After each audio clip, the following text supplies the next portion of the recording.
Est-ce que quelqu'un ici pourrait m'expliquer pourquoi l'être humain a la fâcheuse tendance de tout classer? Même lui-même.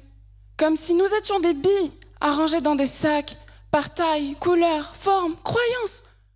Je me tiens aujourd'hui devant vous afin de défendre le droit à l'égalité en France, bafoué à cause des stéréotypes. Ce droit, énoncé dans l'article 1er de la Déclaration des droits de l'homme de France, les hommes naissent et demeurent libres et égaux en droit. Ou encore, dans la devise de la France, connue de tous, liberté, égalité, fraternité. Elle est connue de tous, certes, mais est-elle respectée de tous? D'après un récent sondage effectué par Le Monde, 45% des personnes interrogées pensent que l'islam est une menace pour la France.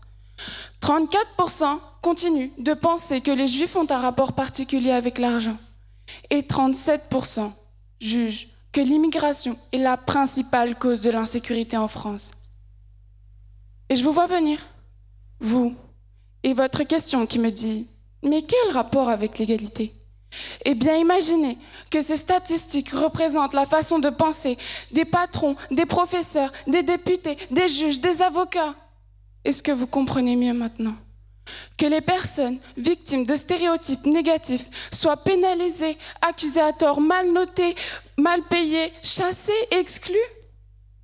L'article 1er de la Déclaration universelle des droits de l'homme est un peu plus développé. Tous les êtres humains naissent libres et égaux en dignité et en droit. Ils sont doués de raison et de conscience et doivent agir les uns envers les autres dans un esprit de fraternité. Les hommes sont devenus les êtres humains. L'égalité n'est plus seulement en droit, mais aussi en dignité. Un simple détail? Non, c'est un précieux éclairage. La dignité, c'est ce qui me permet d'exister et d'être respectée dans ma différence. Et cette même dignité se fonde sur le partage de deux qualités que sont la raison et la conscience. Ainsi, ma dignité ne m'est assurée que parce que je suis capable d'assurer celle de chaque être humain. L'humanité elle-même est une dignité, écrivait Emmanuel Kant. Et les stéréotypes alors? Ils ôtent cette dignité, ils congédient raison et conscience, ils chosifient l'être humain, le déshumanisent tels ces billes que l'on classe dans des sacs, sans nuance, sans fraternité, sans humanité.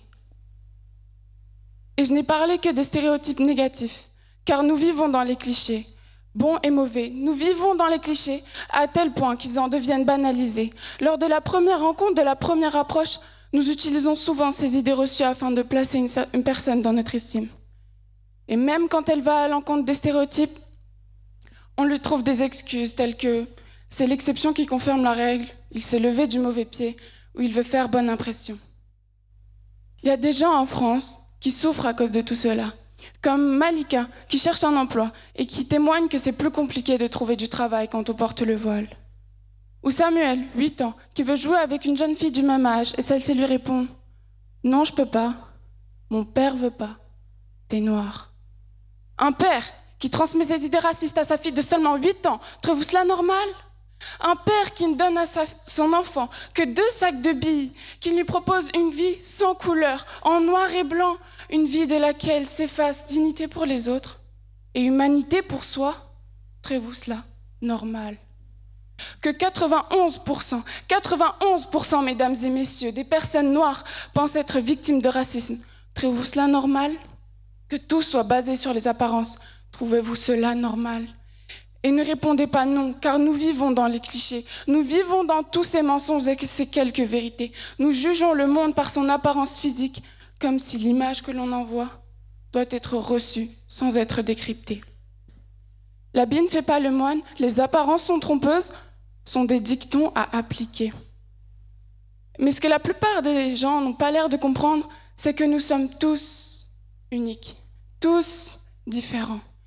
Même les sosies, même les jumeaux ont leurs différences. Nous avons tous des façons de penser, des opinions différentes. Nous ne devrions pas avoir à entendre des gens dire à d'autres « Je ne sais pas comment je peux faire confiance à une structure qui emploie une chinoise pour m'enseigner ma langue et ma culture. » Ou « Tu sais, j'aime pas les Arabes, mais toi, je t'aime bien. » Ce ne sont que 2 témoignages, parmi de nombreux autres, qui nous prouvent à quel point les stéréotypes enquistent notre société. L'être humain a comme système de défense de dresser une barrière un mur devant l'inconnu. Une barrière, un mur qu'il faudra démolir, qu'il faudra détruire si nous voulons espérer un semblant d'égalité. Faire confiance et croire aux stéréotypes, c'est avoir peur du changement, c'est être fermé d'esprit. Mais c'est surtout, très concrètement, enfreindre la loi du 13 juillet 1990, dont l'article 1er stipule « Toutes les discriminations fondées sur l'appartenance ou la non-appartenance à une ethnie, une origine, une race ou une religion est interdite. » Heureusement, ici, il y a sûrement des gens qui pensent comme moi que nous sommes tous uniques, tous différents, que nous sommes tous égaux, réellement, en dignité et en droit. J'ai longtemps réfléchi à une solution à ce problème. Mais malheureusement, à moins d'effacer toutes ces mauvaises idées de l'esprit de tout le monde à l'aide d'une machine qui n'a pas encore été inventée, nous ne pouvons faire qu'une chose dans l'immédiat. Arrêter de les transmettre. Une petite chose qui changera la vie, l'avenir de milliers, de millions de personnes. Oubliez cette histoire de billets de sac, mais retenir que nous sommes tous uniques.